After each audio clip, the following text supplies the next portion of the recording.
आष्ट्यात ऐतिहासिक भावईला उत्साहात प्रारंभ.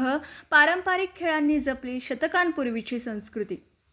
अष्टनगरीतील ऐतिहासिक आणि पारंपरिक भावई उत्सवाला आज दिवाविधी पार पडून वातावरणात भक्तिमय व उत्साहपूर्ण सुरुवात झाली. शेकडो वर्षांची परंपरा लाभलेल्या या उत्सवासाठी शहरासह पंचक्रोशीतील हजारो भाविकांनी मोठी गर्दी केली होती. भावईच्या पहिल्या दिवशी धार्मिक विधी, देवीची पूजा, पारंपरिक मानकरी यांच्या उपस्थितीत उत्सवाचा प्रारंभ करण्यात आला.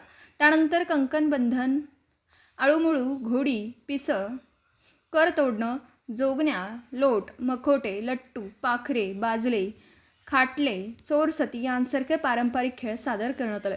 हे खेळ केवळ मनोरंजन नसून आष्ट्याच्या सांस्कृतिक आणि धार्मिक परंपरेचं प्रतीक मानले जातात. भावई उत्सवातील दिवाविधी हा अत्यंत महत्त्वाचा आणि पवित्र धार्मिक सोहळा मानला जातो.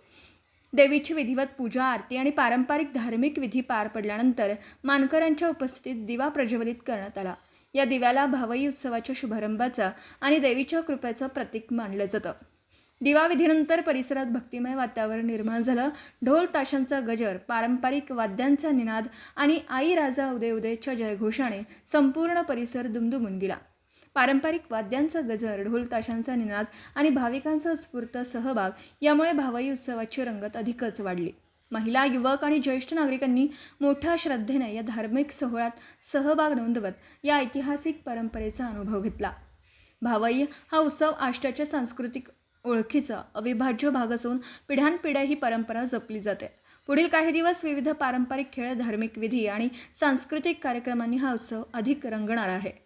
आष्ट्याची ऐतिहासिक भावई ही केवळ धार्मिक परंपरा नसून शहराच्या सांस्कृतिक वारशाचं जतन करणारा एक अनमोल उत्सव म्हणून ओळखली जाते. अशाच ताज्या आणि वेगवान बातम्यांसाठी वाचत रहा SMK लाईव्ह न्यूज. गुन्हा जिथे SMK न्यूज तिथे.